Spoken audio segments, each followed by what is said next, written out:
প্রিয় শিক্ষার্থীরা, আসসালামু আলাইকুম। আশা করি সবাই ভালো আছো। আজকে আসলাম আরেকটি পর্বে। এ পর্বে আলোচনা করব অধ্যায় 2 30 পৃষ্ঠার 8, 9, 10 নম্বর অঙ্ক নিয়ে। তো তোমরা ক্লাসটি শেষ পর্যন্ত দেখবে, আমি তোমাদেরকে সহজ করে বুঝিয়ে দেওয়ার চেষ্টা করব ইনশাআল্লাহ। আর আমার চ্যানেলে নতুন হয়ে থাকলে অবশ্যই চ্যানেলটি সাবস্ক্রাইব করে আমার পাশে রইবে এবং ভিডিও ভালো লাগলে ভিডিও শেষে অবশ্যই একটি লাইক করে দিবে। আর ইতিপূর্বে যারা আমার চ্যানেলটি সাবস্ক্রাইব করে রয়েছে তাদেরকে অসংখ্য ধন্যবাদ। তো চলো আমরা অঙ্কগুলো শুরু করি। তো প্রথমে বলছে, দেখো 8 নম্বরে, রনি এবং বাসিরের কাছে একত্রে 780টি লিচু আছে। রনি অপেক্ষা বাসিরের কাছে 64টি লিচু কম আছে।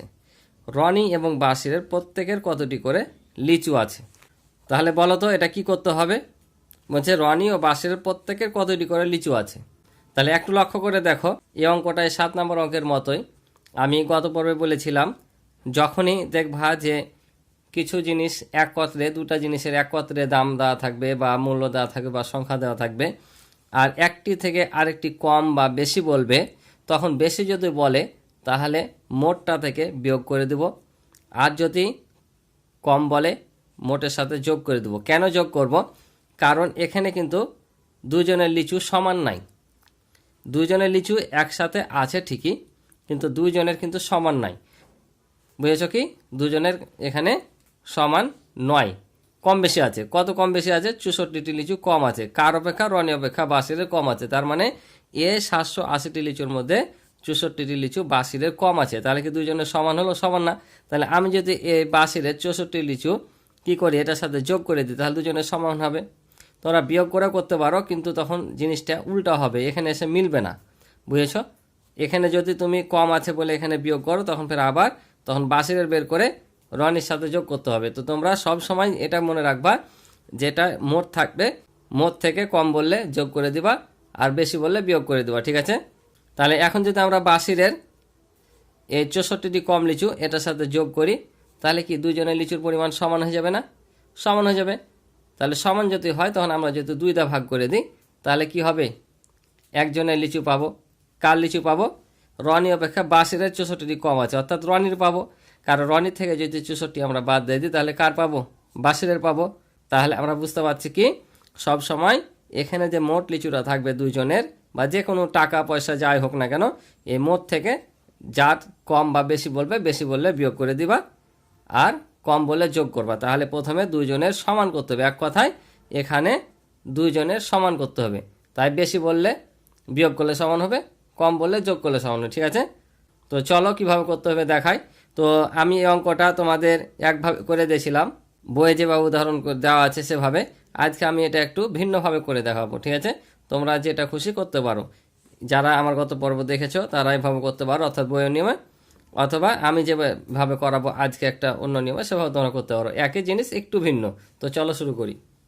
তাহলে এখানে আমরা লিখবো একটু কথা, যে মোট লিচু থেকে, অর্থাৎ 780টি লিচু থেকে বাসিরের কম লিচু যোগ করলে কি হবে? দুজনের লিচু সমান হবে। এভাবে আমরা একটা কথা লিখবো। তো লিখে দিই, তাহলে বুঝতে পারবা।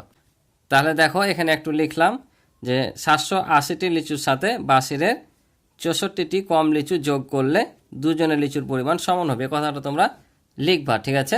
তাহলে এখন আমরা এটার সাথে এটা যোগ করে দেবো। তাহলে আমরা লিখবো, অতএব দুইজনের লিচু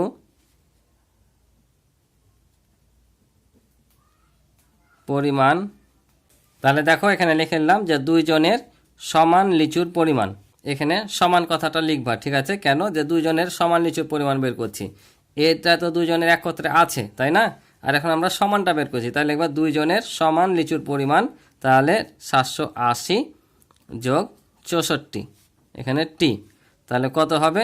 4, 8, 6, 14, 14, 4, হাত থাকে 1, 7, অর্থাৎ 844টি। এখন এই লিচুর পরিমাণটা দুজনের সমান হলো। তাহলে এখন বলেছে রনি অপেক্ষা বাসিরের 64টি কম আছে। তাহলে এখন কার বের করতে হবে বলো তো? রনি অপেক্ষা বাসিরের কম আছে। তার মানে আমরা যদি রনির লিচু থেকে বাসিরের 64 লিচু বাদ দিই, তাহলে কার পাবো? বাসিরের পাবো। তার মানে আমাদের রনির লিচু বের করতে হবে। তাহলে লিখবো, অতএব রনির লিচু আছে। তাহলে আমরা কি করব? এটাকে 2 ভাগ করব। কেন 2 ভাগ করব? কারণ দুজনের লিচু আছে। তাহলে আমরা 2 ভাগ করলে একজনের পাবো। রনিরটা পেয়ে যাব। তাহলে দেখো 4 দুগুণা 8, 2 দুগুণা 4, 2 দুগুণা 4, 422টি। এটা কার পেলাম? রনির পেলাম। এখন বলেছে রনি অপেক্ষা বাসিরের 64টি কম আছে। তাহলে এটা থেকে যদি আমরা 64 বাদ দিই তাহলে কি পাবো?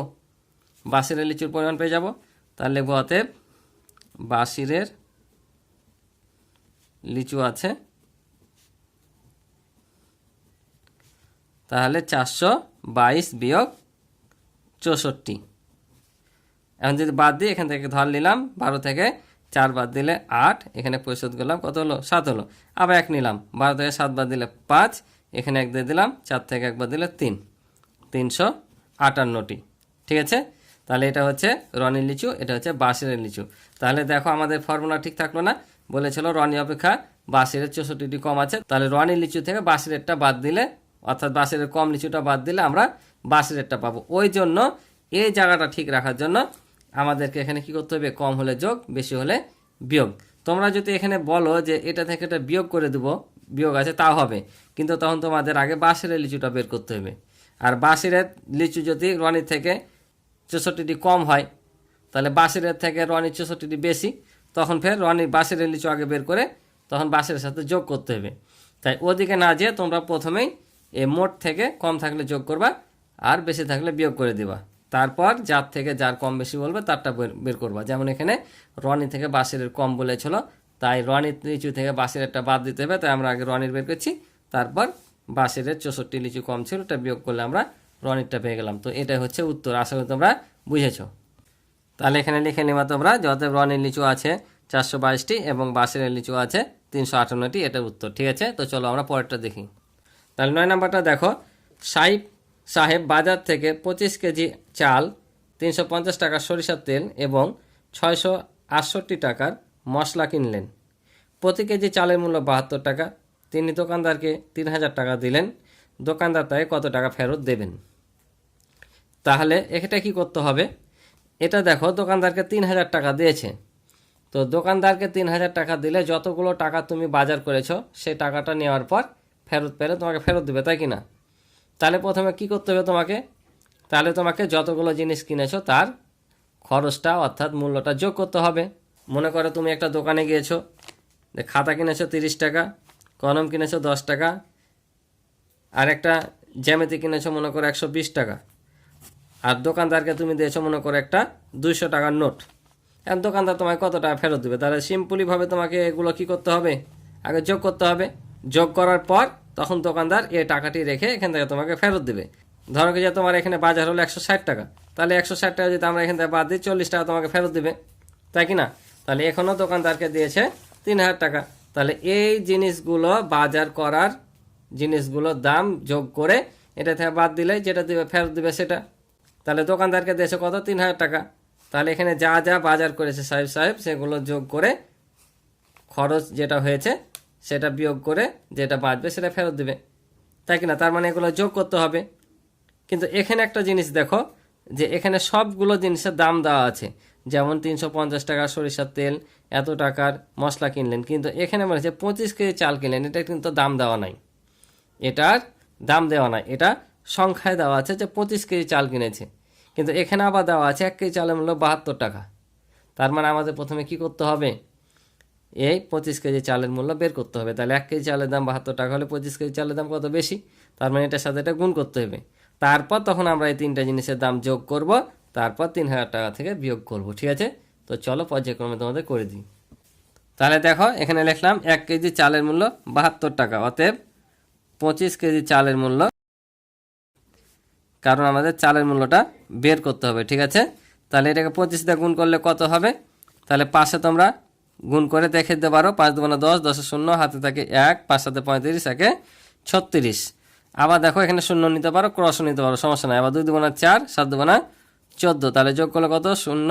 আবার 6 আর 4 10, 10 শূন্য, হাতে থাকে 1, 3 আর 4 7, হাতে থাকে 8, আর এটা বসে, তার মানে 1800 টাকা। 1800 টাকা এখানে আমরা বসে দিলাম, অর্থাৎ 1 কেজি চালের দাম 72 টাকা, 25 কেজি চালের দাম হচ্ছে 1800 টাকা। ঠিক আছে, তাহলে এখন আমরা মোট জিনিসগুলোর দাম কি করব?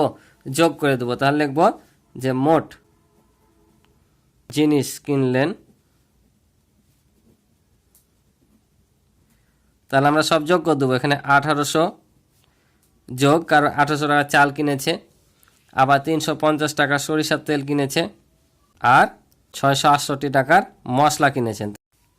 তাহলে এগুলো আমরা সব যোগ করে দেবো। তাহলে যোগ যদি করি তাহলে দেখো 8 0 8 8, তাহলে 8ই বসবে।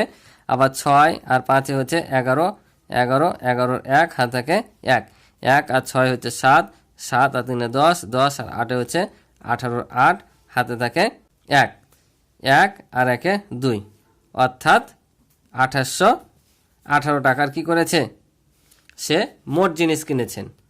তাহলে এখন দোকানদারকে দিয়েছে কত টাকা, 3000 টাকা। তাহলে লিখবো দোকানদারকে দিলেন, তাহলে এখানে লিখে নিলাম যে দোকানদারকে দিলেন 3000 টাকা, আর মোট জিনিস কিনলেন এই যে 2818 টাকা। এটা এখন আমরা কি করে দেবো, বিয়োগ করে দেবো। বিয়োগ করলে যেটা পাবো সেটা হচ্ছে কি, দোকানদার ফেরত দেবে। তাহলে 0 থেকে 8 বাদ দেওয়া যায় না, 1 10 ধার নিলাম, 10 থেকে 8 বাদ দিলে 2, এখানে 1 দিয়ে দিলাম 2 হলো, আবার 1 10 ধার নিলাম, 10 থেকে 2 বাদ দিলে 8, এখানে পরিশোধ করলাম 9, আবার 1 ধার নিলাম, তাহলে 10 থেকে 9 বাদ দিলে 1, এখানে 1 দিয়ে দিলাম, 3 থেকে 3 বাদ দিলে 0, অর্থাৎ কত টাকা, 182 টাকা দোকানদার ফেরত দিবে। তাহলে লিখবো দোকানদার ফেরত দিল এত টাকা। তাহলে লিখে দিলাম দোকানদার ফেরত দেবেন 182 টাকা। এটাই হচ্ছে উত্তর। আশা করি বুঝেছো। তো চলো পরেরটা দেখি। এবার দেখো 10 নাম্বারটা। এই অঙ্কগুলো কিন্তু এখানকার 3টা অঙ্কই কিন্তু গুরুত্বপূর্ণ, মোস্ট, বুঝেছো, ভালো করে করবা। বিশেষ করে এই যে এ রনি, এই অঙ্কটা বেশি ইম্পর্টেন্ট, ঠিক আছে। এই ধরনের অঙ্কগুলো কিন্তু বেশি আসে। আর এই দুটাও দেখবা, এই দুটাও কিন্তু ইম্পর্টেন্ট, কিন্তু এটা বেশি, ঠিক আছে। এগুলো কিন্তু সৃজনশীল আকারে আসার সম্ভাবনা আছে, যেমন 10 নাম্বারটা। তো দেখো 10 নাম্বারটা বলছে একটি ফলের দোকানে একটি আনারস 48 টাকায়, একটি আনার 95 টাকায় এবং একটি আতা ফল 75 টাকায় বিক্রি হয়। সোনিয়া 4টি আনারস, 2টি আনার এবং 5টি আতা ফল কিনে 1000 টাকা দোকানিকে দিলে কত টাকা ফেরত পাবে। এই অঙ্কটা কিন্তু সেম এই অঙ্কের মতোই অনেকটা। এখানে 2টা জিনিসের দাম দেওয়াই ছিল, আর এখানে শুধু 25 কেজি চাল বলেছিল, 1 কেজি চালের দাম 72 টাকা বলা ছিল। আর এখানে হচ্ছে তোমার দেখো প্রত্যেকটা জিনিসই একটা করে দাম দেওয়া আছে। আর সোনিয়া 4টি আনারস, 2টি আনার আর 5টি আতা ফল কিনেছে। তাহলে আমাদের এখানে 4টি আনারস, 2টি আনার ও 5টি আতা ফলের দাম আগে বের করে নিতে হবে, ঠিক আছে। তো একটার দাম দেওয়া আছে, আমরা 4টা বের করতে, তখন বেশি গুণ করতে হবে, 2টারও বেশি হবে, 5টারও বেশি হবে, তাই প্রত্যেকটাই গুণ করে করে বের করতে হবে। তারপর যেগুলো পাবো সবগুলো যোগ করে যদি আমরা এই 1000 টাকা থেকে বাদ দিয়ে দিই, তাহলে আমরা ফেরতটা পেয়ে যাবো। কারণ দোকানদারকে দিয়েছে কত, দোকানিকে দিয়েছে 1000 টাকা, তাহলে 1000 টাকা থেকে যত খরচ হয়েছে বাদ দিয়ে দিয়ে কী পাবো, যেটা আমরা ফেরত পাবো সেটাই পাবো, তাই কি না। তো চলো আমরা আগে প্রত্যেকটা জিনিসের 4টি, 2টি, 5টি করে দামগুলো বের করি। আর এখানে একটা জিনিস দেখো, আনার, অনেকে আনার মানে কি বুঝবো না। আনার মানে হচ্ছে তোমার ডালিম বা বেদানা। আনার মানে হচ্ছে ডালিম বা বেদানা, ঠিক আছে। তো চলো আমরা ওটা করি। তাহলে দেখো এখানে লিখলাম একটি আনারসের দাম 48 টাকা। তোমরা বই দেখো 48 টাকা দেওয়া আছে। তাহলে একটি আনারসের দাম 48 টাকা, অতএব 4টি আনারসের দাম কম হবে না বেশি, বেশি। তাহলে বেশি হলে কি করতে হয়, গুণ। তাহলে এটা আমরা গুণ করে দেবো। তাহলে 4 8 32-এর 2 হাত থেকে 3, 4 4 16 আর 3 হচ্ছে 19, তাহলে 192 টাকা। এভাবে আমরা 2টি আনার ফলের দাম বের করব। তাহলে আবার লিখে নিব যে একটি আনারের দাম কত টাকা, 95 টাকা। অতএব 2টি কিনেছে, তাহলে 2টির দাম হবে 95 গুণিত 2 সমান সমান কত, 5 দুগুণা 10, হাত থেকে 1, 9 দুগুণা 18, 19, অর্থাৎ 190 টাকা। এবার কি কিনেছে, আতা ফল, একটি আতা ফলের দাম 75 টাকা। অতএব কয়টি আতা ফল কিনেছে, 5টি। 5টি আতা ফলের দাম, তাহলে 75 গুণিত 5, তাহলে 5 5 25-এর 5, হাত থেকে 2, 5 7 35 আর 2 হয় 37, এত টাকা। তাহলে এখন আমরা কি করব, এগুলোকে সব যোগ করে নিব। যোগ করার পর 1000 টাকা থেকে বিয়োগ করে দেব। তাহলে লিখি মোট ফলের দাম, মোট ফলের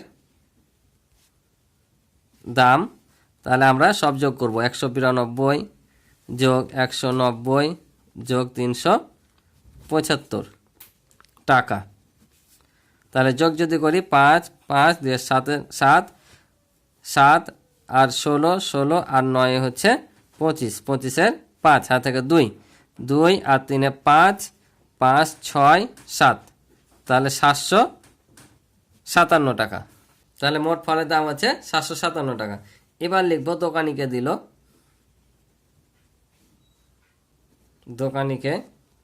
দিল কত টাকা? 1000 টাকা। আর মোট ফলের দাম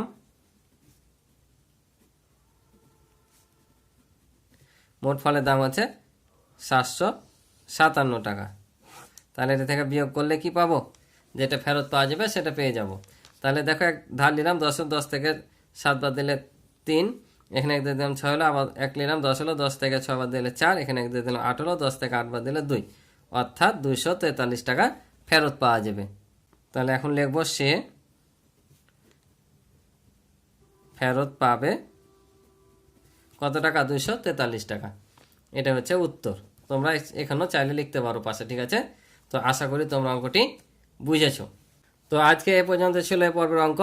ভালো লাগলে অবশ্যই ভিডিওতে একটি লাইক করে দিবে এবং তোমাদের মতামত থাকলে অবশ্যই তোমরা কমেন্টের মাধ্যমে জানাবে। তো আজকে এই পর্যন্তই। ভালো থাকো, সুস্থ থাকো, আল্লাহ হাফেজ।